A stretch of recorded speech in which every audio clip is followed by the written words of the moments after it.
সবাইকে class number 4-এ স্বাগতম। বরাবরের মতোই আপনাদের কাছে রিকোয়েস্ট থাকবে, যারা আমার চ্যানেলে নতুন আপনারা আমার চ্যানেলটি সাবস্ক্রাইব করে দিবেন এবং আশা করি আমাকে সাপোর্ট করবেন। সো আমরা হচ্ছে আজকে হেমোরেজ সম্পর্কে বিস্তারিত জানব। আমরা দেখি প্রথমে হেমোরেজের ডেফিনিশনটা আমরা একটু দেখে নেই।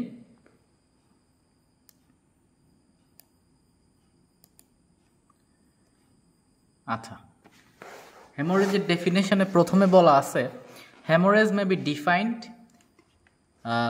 অ্যাজ, এখানে বলা আছে আর একটা হেমোরেজ অর ব্লিডিং। হ্যাঁ, haemorrhage or bleeding is a flow of blood, অর্থাৎ এটা একটা blood flow from artery, vein or capillary, অর্থাৎ আর্টারি, আমাদের বডির যে আর্টারি, ভেইন বা ক্যাপিলারি থেকে যদি ব্লাড বের হয় বা ব্লিডিং হয়, সেক্ষেত্রে আমরা সেটাকে বলতেছি হেমোরেজ। হ্যামোরেজ এবং ব্লিডিং কিন্তু আপনার একই কথা, ঠিক আছে? আচ্ছা, এইটা গেল 1 নম্বর ডেফিনিশন। এর পরেরটা দেখেন কি বলছে, haemorrhage may B defined as an escape of blood. এখানে এসকেপ মানে হচ্ছে নির্গত হয়। হ্যাঁ, ব্লাড নির্গত হয় কোথা থেকে দেখেন, from the blood vessels, blood vessel থেকে ব্লাড নির্গত হয় এবং সেটাকে এই যে ইজ কল্ড হ্যামোরেজ, সেটাকে আমরা বলতেছি হ্যামোরেজ। এবার আরেকটা ডেফিনিশন আছে, আমরা সেটাও একটু দেখি। এখানে বলছে haemorrhage is a condition in which blood flows out from the blood vessel due to some accident or injuries.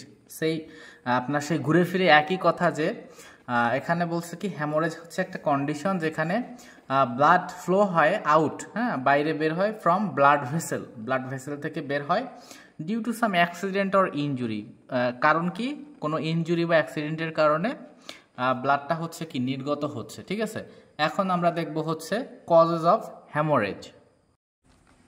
হ্যামোরেজের cause আমরা দেখি কি আছে, দেখেন direct injury to the blood vessel. আমাদের ব্লাড ভেসেলে যদি ডাইরেক্টলি কোনো ইনজুরি হয়, ঠিক আছে, সেক্ষেত্রে হ্যামোরেজ হতে পারে। তারপরে কি বলছে, as a result of an wound or surgical intervention, অর্থাৎ কোনো ক্ষত বা সার্জারির ফলেও কিন্তু আপনার এই ব্লিডিং বা হ্যামোরেজ হতে পারে, ঠিক আছে? এরপরে বলছে কি direct disease of blood vessels wall, blood vessel ওয়ালের ডিজিজের ক্ষেত্রে কোনো ব্লাড ভেসেল ওয়ালে যদি কোনো রোগ থাকে সেক্ষেত্রেও হতে পারে।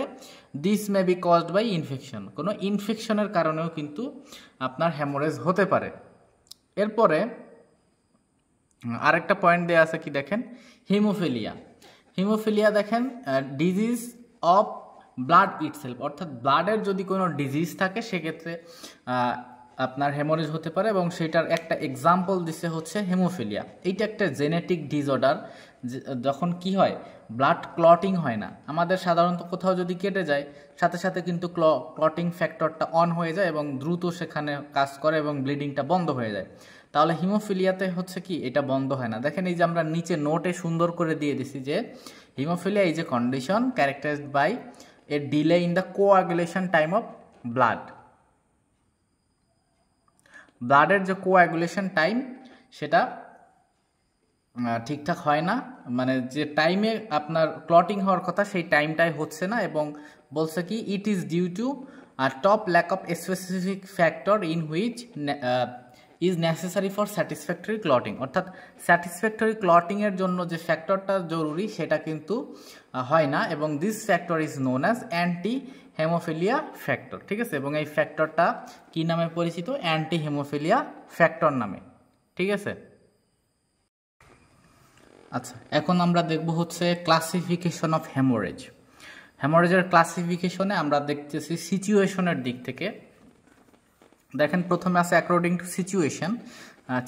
সিচুয়েশনের ভিত্তিতে আমরা দুইটা ভাগে ভাগ করতেছি। একটা দেখেন প্রথমটা আছে এক্সটার্নাল হ্যামোরেজ, ঠিক আছে? এক্সটার্নালে দেখেন কি আছে, দিস ইজ ইনস্টেন্স, ঠিক আছে?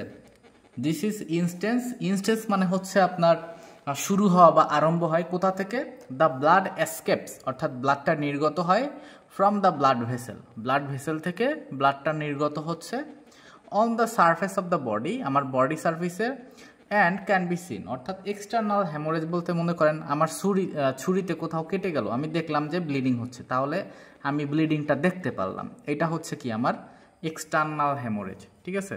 আচ্ছা, এরপরে আছে কি ইন্টারনাল বা এখানে আছে কনসিল্ড, ঠিক আছে, ইন্টারনাল বা কনসিল্ড হ্যামোরেজ। আচ্ছা, এটা কি আবার আমরা একটু দেখি। ইন্টারনাল হ্যামোরেজটা কি, আমরা যেটা হচ্ছে খালি চোখে দেখতে পাবো না, এটা আমার বিভিন্ন ডায়াগনস্টিক টেস্ট আছে, যেমন সেখানে মনে করেন যে ব্রেনে হলো ইন্ট্রাক্যানিয়াল হ্যামোরেজ, হ্যাঁ, এইটা তো আমি আর খালি চোখে দেখতে পারবো না, আমার সিটি স্ক্যান করে দেখা লাগবে, তাই না? সো ওইটা হলো আমার ইন্টারনাল হ্যামোরেজ বা কনসিল্ড। এখানে কনসিল্ড মানে হচ্ছে গোপন মূলত, হ্যাঁ, মানে অর্থাৎ যেটা আমি দেখতে পাবো না, ইন্টারনাল বা কনসিল্ড হ্যামোরেজ, ঠিক আছে। আচ্ছা, এরপরে বলতেছে কি ইন্টারনাল হ্যামোরেজে বলতেছে in this type of haemorrhage blood escape from blood vessel into a cavity. ওই যে আমি যেটা বললাম ক্যাভিটি, যেমন ইন্ট্রাক্রেনিয়াল ক্যাভিটি ব্রেনে হ্যামোরেজ হলে, তারপরে organ of the body and into the tissues. আচ্ছা, কোনো অর্গান বা কোনো টিস্যুতে, ঠিক আছে। এরপরে আমরা সোর্সের ভিত্তি থেকে, অর্থাৎ ব্লাডটা কোন সোর্স থেকে আসতেছে সেই ভিত্তিতেও কিন্তু আমরা হ্যামোরেজটাকে হচ্ছে ক্লাসিফাই করতে পারি। দেখেন, প্রথমে আসা হচ্ছে আর্টারিয়াল ব্লিডিং। আমরা কথাতেই বুঝতেছি যে যেহেতু আর্টারিয়াল ব্লিডিং, তাহলে আর্টারি থেকেই ব্লাডটা আমার আসবে, যেহেতু বলা আছে আর্টারিয়াল ব্লিডিং। তাহলে দেখেন, আর্টারিয়াল ব্লাড, আর্টারি থেকে যদি ব্লিডিং হয়, তাহলে আমরা যে ব্লাডটা বেরোবে সেটার কালার কি দেখব? ব্রাইট রেড, ঠিক আছে, একদম উজ্জ্বল লাল, হ্যাঁ, ব্রাইট রেড ইন কালার। এবং বলছে কি this is due to presence of oxygen in blood. Bright red হওয়ার কারণ কি, এই ব্লাডের মধ্যে অক্সিজেন আছে। এবং এরপরে আছে ভেনাস ব্লাড। এই ব্লাডটা কোন জায়গা থেকে নির্গত হবে? ভেইন থেকে, ঠিক আছে, ভেইন থেকে। দেখেন বলছে if A vein is served the blood will be, এবং বলতেছে কি ভেইন থেকে যদি আমার ব্লাডটা নির্গত হয় তাহলে কি কেমন হবে? ডার্ক রেড ইন কালার, ঠিক আছে, অর্থাৎ এই ব্লাডের মধ্যে কি অক্সিজেন নাই, ঠিক আছে। সো ওইটাই, এই জন্য হচ্ছে আমার এই ব্লাডের কালারটা হবে কি ডার্ক রেড, ঠিক আছে, হালকা একটু কালো হবে, রেড থাকবে হালকা, হ্যাঁ, ডার্ক রেড কালার। সো এই জন্য হচ্ছে এটা ভেনাস ব্লিডিংয়ে হচ্ছে কি, তাহলে আমার একটা ডিফারেন্সও হয়ে গেল যে আর্টারির ব্লাডের কালার কেমন? ব্রাইট রেড, এবং ভেইনের কি ডার্ক রেড, ঠিক আছে। ডার্ক রেড কেন? কারণ এখানে হচ্ছে স্মল অ্যামাউন্ট অফ কি বলছে অক্সিজেন প্রেজেন্ট ইন ব্লাড, আমার অল্প পরিমাণে অক্সিজেন আছে এই ব্লাডের মধ্যে, সেই জন্য, ঠিক আছে। এরপরে আমরা দেখতেছি যে ক্যাপিলারি ব্লিডিংটি আমরা বুঝতেছি যে ক্যাপিলারি থেকে যখন ব্লিডিংটা হবে তখন হচ্ছে আমরা সেটাকে ক্যাপিলারি ব্লিডিং বলবো, ঠিক আছে। এখন বলছে কি এই ক্যাপিলারি ব্লাড কালারটা আমরা একটু দেখি। দেখেন কি বলছে, এটা হচ্ছে neither bright red or dark red in colour. এটা আপনার ব্রাইট রেড কালারও হইতে পারে, আবার ডার্ক রেড কালারও হইতে পারে, ঠিক আছে। এরপরে আবার আমার টাইমের ভিত্তিতে, সময়ের উপর ভিত্তি করে আমরা হ্যামোরেজকে আবার 3টা ক্যাটাগরিতে ভাগ করছি। সেটা কি কি? Primary haemorrhage. আমরা একটু দেখি প্রাইমারি হ্যামোরেজ এখানে বলতে কি বোঝানো হয়েছে। দেখেন, দিস অকার্স, এটা কখন হয়? At the time of injury or operation.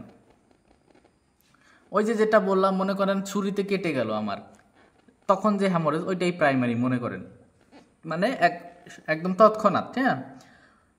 এরপরে বলছে when disease have damage blood vessel, অথবা কোনো ডিজিজ যখন ব্লাড ভেসেলটাকে ড্যামেজ করে দিচ্ছে, তখন আমার যেটা হচ্ছে সেটা প্রাইমারি হ্যামোরেজ। এইবার 2 নাম্বার বিতে বলতেছে রিঅ্যাকশনারি হ্যামোরেজটা আবার কি? দেখেন, it is an important to appreciate that up to 24 hours after an injury.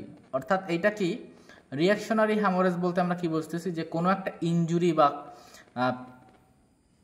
Operation হওয়ার 24 ঘন্টা পরে যদি আমার ব্লিডিং হয়, সেটাকে আমরা বলতেছি কি রিঅ্যাকশনারি হ্যামোরেজ, ঠিক আছে।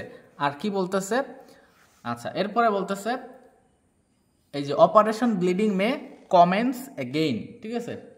সো কমেন্স মানে হচ্ছে আরম্ভ হওয়া। আচ্ছা, এরপরে বলছে this bleeding is due to the reaction of the বডির রিয়াকশনের কারণে এই ব্লিডিংটা হচ্ছে। এরপরে লাস্টে আছে কি সেকেন্ডারি হ্যামোরেজ কি বলছে? দেখেন, fortunately the type of haemorrhage sudden occurs, but if it does it takes in anything from 7 to 10 days after the injury. অর্থাৎ কি বললো যে আমার এই ব্লিডিংটা কখন হবে, যে কোনো একটা ইনজুরির হচ্ছে বা অপারেশনের 7 থেকে 10 দিন পরে যদি আমার ব্লিডিং হয় সেটাকে আমরা বলবো সেকেন্ডারি হ্যামোরেজ। ঠিক আছে, এখন আমার হচ্ছে মোড অফ অ্যাকশনের ভিত্তিতে আমি এবার 2 ভাগে ভাগ করতেছি। দেখেন, মোড অফ অ্যাকশনের ভিত্তিতে আমরা হ্যামোরেজকে 2 ভাগে ভাগ করলাম। এটা হলো অ্যাকিউট হ্যামোরেজ আর একটা হচ্ছে ক্রনিক হ্যামোরেজ। অ্যাকিউট তো আমরা বুঝি যে হঠাৎ করে যে হ্যামোরেজটা হচ্ছে আমরা সেটাকে বলতেছি অ্যাকিউট হ্যামোরেজ। আর ক্রনিক কি, যেটা অনেক দিন থেকে চলে আসছে বা মানে এটার কারণটা হচ্ছে দীর্ঘ সময় থেকেই এটা হচ্ছে, সেটাকে আমরা বলতেছি ক্রনিক। ঠিক আছে, সো দেখেন এখানে আমরা বলছে হচ্ছে অ্যাকিউট হ্যামোরেজে বলছে স্ট্যাব ইনজুরি। স্ট্যাব ইনজুরি বলতে কি, ছুরিকাঘাত যেটা, হ্যাঁ ছুরিকাঘাত, ওই যে আমি এক্সাম্পলে বললাম অ্যাকিউট হঠাৎ করে হচ্ছে। রাপচার, যদি স্প্লিনটা আপনার রাপচার হয়ে যায়, লিভার থেকে ব্লিডিং হয় ডিউরিং অপারেশনের সময়। ঠিক আছে, বা এরপরে ক্রনিকটা আমরা দেখছি দীর্ঘদিন থেকে যে সমস্যাটা বা দীর্ঘ কজটা কি, অনেক দিন থেকেই প্রবলেম সেইটা। হুকওয়ার্ম ইনফেস্টেশন, হুকওয়ার্মটা কি, কৃমি যেটা, সেটা কিন্তু আমাদের ইন্টেস্টাইনে হুকের সাহায্যে কিন্তু দীর্ঘদিন যাবত ওখানে আটকে থেকে যায় এবং কি বলবো মানে সে হচ্ছে হ্যামোরেজ ব্লিডিং কজ করে। হ্যাঁ, তো এটা হুকওয়ার্ম ইনফেস্টেশন, কৃমি। সো ব্লিডিং পেপটিক আলসার, যেটাকে আমরা বলি কি গ্যাস্ট্রিক আলসার, পেপটিক আলসার যাই বলি না কেন, স্টমাকে ক্ষত যদি হয়ে যায়, ডিওডেনামেও হতে পারে, ঠিক আছে, বা ইসোফেগাসেও হতে পারে আলসার যেটা। হেমোরয়েডস কি, হেমোরয়েডস হচ্ছে পাইলস।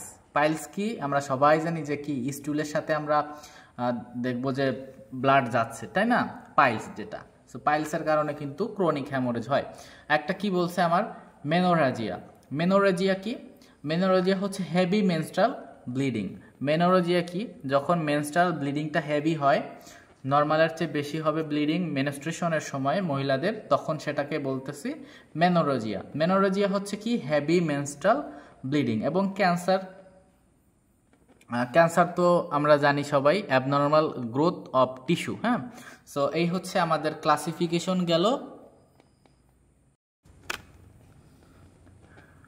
এখন আমরা দেখব হচ্ছে সাইন সিমটম। ঠিক আছে, যে হ্যামোরেজ হলে আমরা কি কি সাইন সিমটম দেখতে পাবো। প্রথম দেখেন কি বলছে, the skin changes in the skin, অর্থাৎ স্কিন চেঞ্জেস, এক কথায় বলা যায় স্কিনটা চেঞ্জ হয়ে যাবে। ইট বিকাম পেল, এটা ফ্যাকাশে হয়ে যাবে আমাদের স্কিনটা। অ্যান্ড হোয়াইট, সাদা হয়ে যাবে ব্লাডের অভাবে। কোল্ড, আমাদের বডিটা ঠান্ডা হয়ে যাবে। And clamming to touch. ঠিক আছে, আচ্ছা, এরপরে সাবনর্মাল টেম্পারেচার। সাবনর্মাল মানে হলো অস্বাভাবিক টেম্পারেচার। দেখেন, there is 35 degree Celsius or 95 degree Celsius or below, 35 degree Celsius বা 95 ডিগ্রি ফারেনহাইটের যে কম আমরা পাবো টেম্পারেচার। হ্যাঁ, তাপমাত্রাটা আমরা অস্বাভাবিক পাবো। এখন বলছে কি, দ্য পালস।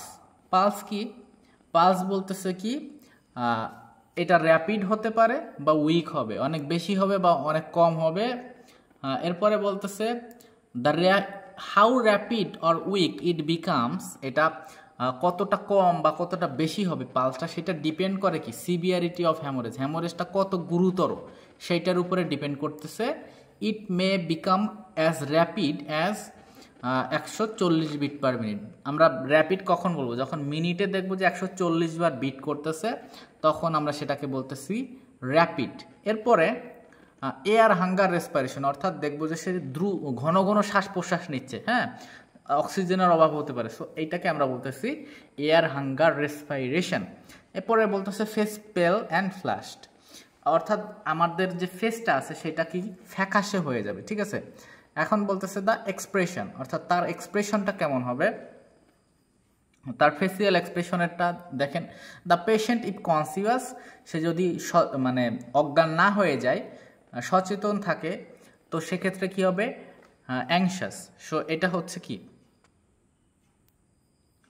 আচ্ছা, সো এটা হচ্ছে উদ্বিগ্ন হয়ে যাবে। হ্যাঁ, অ্যাফ্রেইড, ভয় পাবে।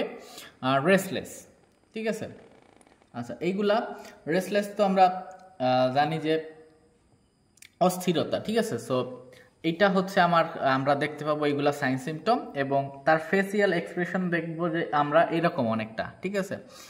এখন দেখেন যে থার্স্ট, অর্থাৎ তার তৃষ্ণা পাবে, ঠিক আছে। মনে করেন কোনো কিছু পানি তৃষ্ণা পাইতে পারে। দেখেন বলছে the patient commonly complaints of thirst, অর্থাৎ সে বলবে যে তার তৃষ্ণা লাগছে, ঠিক আছে। সো এটা সে বলতে পারে। এরপরে বলতেছে ইফেক্ট অন দ্য ব্রেন, একদম এক কথায় যে due to brain not receiving enough blood supply, ব্রেনে যদি এনাফ মানে পর্যাপ্ত পরিমাণে ব্লাড সাপ্লাই না হয়, the patient May show complain which of the following of the symptom, ওই পেশেন্ট অন্য কিছু সিমটম হচ্ছে দেখা যাবে। আমরা দেখব যে কি ডিমড অর ব্লাড ভিশন। এখানে ডিমড ভিশন বলতে কি অস্পষ্ট দেখবে চোখে, ডিম মানে অস্পষ্ট, এবং ব্লাড ভিশন মানে হচ্ছে কি ঝাপসা দেখবে চোখে, ঠিক আছে, ঝাপসা দেখবে। এরপরে আছে গিডিনেস, গিডিনেস মানে ওই অস্থির, হ্যাঁ, অস্থিরতা। এরপর ডাইলেট পিপিল, আমাদের যে পিউপিল আছে সেটা কি বড় হয়ে যাবে, ডাইলেট হয়ে যাবে, চোখের যে পিউপিলটা আছে কালো অংশ সেটা বড় হয়ে যাবে। সো এই হচ্ছে আমাদের গেল সাইন সিমটম অফ হেমোরেজ। এখন আমরা দেখব যে হেমোরেজের যে ইফেক্ট সেইগুলা কি কি। দেখেন the loss of red blood cell অর্থাৎ RBC causes lack of oxygen, ঠিক আছে। আরবিসি যদি আমার লস হয়ে যায় তাহলে অক্সিজেনের অভাব দেখা দেবে। এই যে দেখেন lack of oxygen to body system, ঠিক আছে। এরপরে বলতেছে কি এর decrease in blood volume cause decrease in blood pressure, অর্থাৎ আমার ব্লাড ভলিউম, ব্লাডের পরিমাণ যদি যেহেতু ব্লাড আমার বডি থেকে কমে যাচ্ছে সেহেতু কি হবে, আমার ব্লাড প্রেশারটা কমে যাবে। এরপরে the hertz pumping rate increase, আমার হার্ট রেটটা বেড়ে যাবে। টু কম্পেনসেট, কম্পেনসেট মানে আমরা বুঝি যে আপনার রিস্টোর, ঠিক আছে, রিস্টোর আর কম্পেনসেট একই, অর্থাৎ এই যে restore for reduce blood pressure, আমার ব্লাড প্রেশার যে কমে গেল সেইটাকে অ্যাডজাস্ট করার জন্য আমার হার্ট কি করবে, দ্রুত পাম্প করবে, ঠিক আছে। এরপরে the force of heartbeat is reduce, আমার হার্টবিটটা কমে যাবে। সিন্স যখন there is loss less blood to pump, অর্থাৎ ব্লাড যখন পাম্প করার দেখবে যে পাম্প করার জন্য আমি ব্লাড ঠিকঠাক পাচ্ছি না, তখন কি হয়ে যাবে, আমার হার্টবিটটা কমে যাবে, ঠিক আছে। এই জন্যই বলতেছে যে the force of heartbeat is reduce, আমার হার্টবিটটা কমে যাবে কখন, যখন আমি পর্যাপ্ত পরিমাণ, ওই যে হার্ট হচ্ছে পর্যাপ্ত পরিমাণে ব্লাড পাবে না, তখন হচ্ছে হার্টবিটটা কমে যাবে। এখন আমরা দেখব হচ্ছে ডায়াগনোসিস, ইন্টারনাল হেমোরেজ এবং এক্সটার্নাল হেমোরেজ অর্থাৎ এই যে বা ব্লিডিংয়ের ডায়াগনোসিস দেখব। অর্থাৎ দেখেন আমরা কিভাবে দেখে বুঝবো, সো আমরা সেটা দেখি। সেই একই কথা দেখবেন বারবার ঘুরে ফিরে চলে আসতেছে। সো দেখেন কি বলছে, evidence of major external blood loss, আমরা পড়তেছি এক্সটার্নাল ব্লিডিং, অর্থাৎ মনে করেন কোথাও কেটে গেছে আমরা দেখতেছি ব্লিডিং হচ্ছে, তখন কি কি আমরা দেখতে পাবো। দেখেন evidence of major external blood loss, আমরা দেখতে পাবো যে ব্লাড লস হচ্ছে। Sign and symptom of shock, শকের সাইন সিমটম আমরা দেখতে পাবো, ঠিক আছে। কি হবে দেখেন শকের সাইন সিমটমগুলো আমরা একটু দেখে নেই। দেখেন ক্যাজুয়ালিটি কমপ্লেন্স অফ থার্স্ট, ওই যে যেটা বললাম, সে বলবে আমার তৃষ্ণা লাগছে, পানি তৃষ্ণা এরকম বলবে। Blurring of vision, blurring of vision হচ্ছে কি চোখে ঝাপসা দেখবে। ফেইন্টিং, ওই পেশেন্ট কি অজ্ঞান হয়ে যেতে পারে। গিডিনেস, অস্থির অস্থির ভাব থাকবে। ফেস অ্যান্ড লিপস বিকাম পেল, ওই পেশেন্টের কি হয়ে যাবে, ওই ফেস, মুখ, তারপর লিপ এগুলো সব ফ্যাকাশে হয়ে যাবে অক্সিজেনের অভাবে এবং ব্লাডের অভাবে, ঠিক আছে, মেনলি অক্সিজেনের অভাবেই হচ্ছে। এরপরে স্কিন ফেস কোল্ড অ্যান্ড ক্ল্যামি, আমার স্কিনটা দেখবো যে কি ঠান্ডা হয়ে যাচ্ছে, বডি ঠান্ডা হয়ে যাচ্ছে, এবং ক্ল্যামি মানে হচ্ছে আপনার আঠালো হয়ে যাচ্ছে, হ্যাঁ, বডিটা। সো এটা এবার বলতেছে pulse become faster and weaker, pulse কি হবে, পালস ফাস্টার হবে, অনেক বেশি হবে বা একদম স্লো হয়ে যাবে, ঠিক আছে। ওই যে আমরা কারণটা তো একটু আগেই দেখলাম যে কেন ব্লাড যদি পর্যাপ্ত না পায় তখন কমে যাবে, ঠিক আছে। পালসেরটা রেস্টলেস, অস্থিরতা। আর পরে হচ্ছে ব্রিদিং বিকামস শ্যালোর, এয়ার হাঙ্গার, ওই যে এয়ার হাঙ্গার রেসপাইরেশন আমরা দেখলাম যে কি সে হচ্ছে ঘন ঘন শ্বাস প্রশ্বাস নেবে, আমরা সেটাকে বলতেছি ব্রিদিং বিকাম শ্যালোর বা এয়ার হাঙ্গার, ঠিক আছে। এরপরে আনকনসিয়াস মে অকার, ওই পেশেন্ট কি অজ্ঞান হয়ে যেতে পারে, হ্যাঁ, তার কনসিয়াসনেস হারাই ফেলবে, এটা হবে। এবং ইন্টারনাল ব্লিডিং আমরা কিভাবে বুঝবো, ডায়াগনোসিস করব কিভাবে, দেখেন history of significant injury sufficient, হ্যাঁ, history of sufficient injury to cause internal bleeding. আমরা কোনো একটা হিস্টোরি পাবো পেশেন্টের কাছ থেকে যে আমার একটা ইনজুরি হয়েছিল, এই জন্য হচ্ছে ইন্টারনালি কোনো ইনজুরি হয়েছিল, মনে করেন মাথায় যদি আঘাত পায় ইন্ট্রাক্রেনিয়াল হ্যামোরেজ হবে, আমরা হিস্টোরিটা পাবো যে কি মাথায় একটা আঘাত পাইছিল। দেখেন আউন্টস দ্যাট হ্যাভ পেনিট্রেট স্কাল, আমার মাথার যে স্কাল আছে সেইটা কি ভেদ করতে পারে, হ্যাঁ। তারপরে কি wounds that have penetrate chest or abdomen, আমার ক্ষতগুলা কি যেগুলা হচ্ছে চেস্ট মানে বুক বা অ্যাবডোমেন হচ্ছে ভেদ করে গেছে। হিস্টোরি অফ মেডিকেল কন্ডিশন, আমি কিছু মেডিকেল কন্ডিশন পাবো যেগুলোর কারণে ইন্টারনাল ব্লিডিং হতে পারে, যেমন ওই যে আমরা বললাম কি আলসার, পেপটিক আলসার ডিজিজ, ঠিক আছে। এরপরে পেইন অ্যান্ড টেন্ডারনেস, পেইন তো আমরা জানি, এবং টেন্ডারনেস কি অর্থাৎ চাপ দিলে যে ব্যথা হওয়ার যে ফিলিংসটা, টেন্ডারনেস, ঠিক আছে। So around the affected area, আমরা ওই অ্যাফেক্টেড এরিয়াতে দেখবো চাপ দিলে পেশেন্ট ব্যথা পাচ্ছে, হ্যাঁ, ওইটাকে আমরা বলবো টেন্ডারনেস। ওই অ্যাফেক্টেড এরিয়া নির্দিষ্ট ওই এরিয়াতেই কিন্তু এটা হবে। সোয়েলিং মানে কি ফুলে যাবে জায়গাটা, and tension may be felt, আমরা ওখানে চাপ অনুভব করবে, ঠিক আছে, টেনশন। আচ্ছা, এরপরে আরও কিছু দেখবো যে সাইন সিমটম অফ শক, আমরা কিছু শকের সাইন সিমটমগুলো দেখতে পাবো, ঠিক আছে। আমরা উপরেও পড়লাম যে শকের সাইন সিমটম কী হতে পারে, শকের সাইন সিমটমে কী হবে, পালসটা কী হবে, উইক বা র্যাপিড হয়ে যাবে, তারপরে ব্লাড প্রেশারটা কমে যাবে, তারপরে র্যাপিড ব্রিদিং হবে, ঠিক আছে, ইউরিন আউটপুট পর্যন্ত কমে যাবে। শকে গেলে একজন পেশেন্ট যদি শকে যায় সেক্ষেত্রে কি ইউরিন আউটপুটও কমে যেতে পারে, ঠিক আছে। আচ্ছা, এখন আমরা আরও কিছু দেখি যে কি বলছে, 7 নাম্বার পয়েন্টটা দেখেন, blood may appear from one of body orifices, nose, mouth, ear, urethra, rectum, vagina, এই যেসব জায়গা থেকে আমরা ব্লাড দেখতে পাইতে পারি। এরপর কি আছে, fracture of bone specially long bones of upper arm আর থাই, ঠিক আছে। সো এইগুলা আমাদের হচ্ছে কমনলি হতে পারে, এবং এইটা আমরা দেখে বুঝতে পারি যে তার এক্সটার্নাল বা ইন্টারনাল কোনো হ্যামোরেজ হয়েছে, ঠিক আছে। আচ্ছা, এখন দেখব আমরা যে ট্রিটমেন্ট দিব বা ম্যানেজমেন্ট যেটা, সেইটা ট্রিটমেন্ট অফ ইন্টারনাল ব্লিডিং, আমাদের বডির ইন্টারনালি যদি কোনো ব্লিডিং হয় সেক্ষেত্রে আমরা কি ট্রিটমেন্ট দিব। দেখেন এখানে বলতেছে patient must be in bed rest at mind, patient কি বেড রেস্টে থাকবে।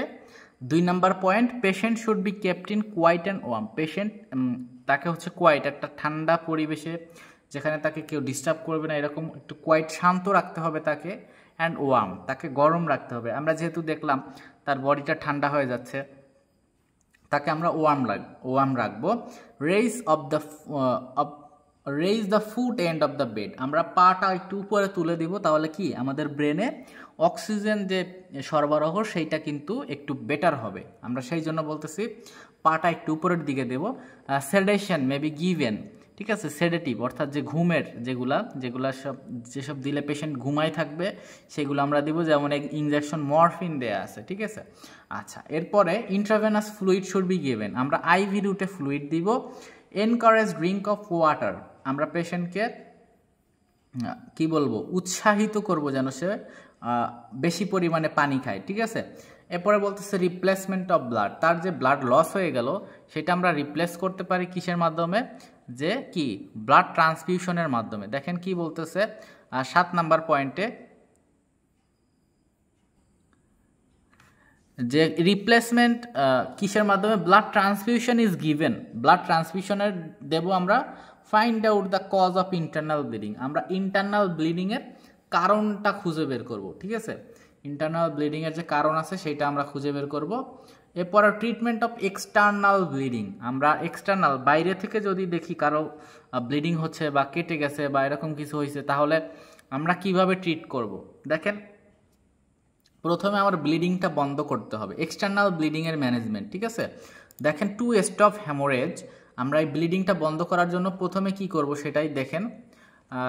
সেন্ট ফর ডক্টরস, প্রথমে তো সেন্ট ফর ডক্টরস না, এটা আপনার একটু পরে দিবেন, আপনারা প্রথমে এটা দিবেন না। এরপরে 2 নম্বরে বলতেছে external haemorrhage may be control or arrest by the following method. আমরা এটা কন্ট্রোল করব বা বন্ধ করব কিসের, কোন ধরনের মেথডে? 1 নাম্বার যে পয়েন্ট, এইটাই মোস্ট ইম্পর্টেন্ট। দেখেন pressure on farm bandage over the area. আমরা প্রেশার ব্যান্ডেজ দিব ওই এরিয়ার উপরে যেখান থেকে ব্লিডিং হচ্ছে, তাহলে কি ওটা বন্ধ হয়ে যাবে। Direct pressure over the main artery. আমরা সাপোজ যদি কোথাও কেটে যায়, আমরা হাত দিয়ে আঙুল দিয়ে চেপে ধরি না, সো সেইটাই বলতেছে, যেখান দিয়ে আমার ওভার মেইন যে আর্টারি সেখানে আমরা ডাইরেক্ট প্রেশার দেবো। আরেকটা কি অ্যাপ্লাই টুনিকেট, টুনিকেট দিয়ে আমরা বেঁধে দিতে পারি, যেখানে কেটে গেছে বা যেখান দিয়ে ব্লিডিং হচ্ছে তার থেকে একটু উপরে আমরা টুনিকেট দিয়ে বেঁধে দিতে পারি, যাতে এক্সেসিভ ব্লিডিংটা আমাদের না হয়। ঠিক আছে, এরপরে বলতেছে, দেখেন কি বলছে, if the patient is under shock treatment in the patient. শকে যদি যায় তাহলে কি করব? দেখেন আমরা যে শকের ম্যানেজমেন্টে পড়ছি না 2 নম্বর ক্লাসে, তো আমরা ওটাই হচ্ছে ফলো করব। দেখেন কি বলছে, keep the patient in warm by applying blanket. আমরা জানি শকে চলে গেলে একটা পেশেন্টের বডি কি ঠান্ডা হয়ে যায়, তার শীত লাগে, ঠিক আছে। সো এই জন্য আমরা তাকে হচ্ছে কি কম্বল দিয়ে ঢেকে দিব, ব্ল্যাঙ্কেট, হ্যাঁ, কম্বল দিয়ে ঢেকে দিয়ে আমরা তাকে গরম রাখবো। The bleeding part should be elevated. আমার যদি কি বলবো, পায়ে যদি মনে করেন আমার ব্লিডিং হচ্ছে, আমি পাটা একটু উপরে রাখবো, হার্ট লেভেল থেকে উপরে, তাহলে ব্লিডিংটা কম হবে বা বন্ধই হয়ে যাবে। Over crowded restricted, over crowd অনেকে এসে যেন ভিড় টির না করে, সেটা আমরা দেখব। Put patient in fresh air, fresh air এয়ারের মধ্যে পেশেন্টকে রাখবো, যদি প্রয়োজন হয় সেক্ষেত্রে আমরা অক্সিজেন থেরাপিও দিতে পারি। এরপর কি বলছে, keep the patient in careful watch. আমরা কেয়ারফুলি পেশেন্টকে দেখাশোনা করবে এবং কি কন্টিনিউয়াসলি কি মনিটর করবে, এবং ভাইটাল সাইন যেগুলো আছে সেগুলো আমরা কন্টিনিউয়াসলি চেক করব। ঠিক আছে, সো এই হলো আমাদের গেল হচ্ছে এক্সটার্নাল ব্লিডিংয়ের যে ম্যানেজমেন্ট আমাদের সেইটা গেল। এখন আমরা দেখব হচ্ছে আর্টারি থেকে যদি হ্যামোরেজ হয় সেক্ষেত্রে হচ্ছে আমরা কিভাবে ম্যানেজ করব। দেখেন treatment of arterial haemorrhage. Arterial haemorrhage, artery থেকে যদি আমাদের ব্লিডিং হয় সেক্ষেত্রে আমরা কিভাবে এটা ম্যানেজ করব। দেখেন রিঅ্যাসিওর দ্য পেশেন্ট, ওই পেশেন্টকে আমাকে আশ্বস্ত করতে হবে বা বলতে হবে যে মেন্টালি সাপোর্ট দিব যে না ঠিক হয়ে যাবে, এটা কোনো সমস্যা না, এগুলো আমরা জানি। আবার ডাইরেক্ট প্রেশার বাই ডিজিটাল, আমরা ডাইরেক্ট প্রেশার দিব। তারপরে at least 5 minute observe if the blood stop then apply dressing.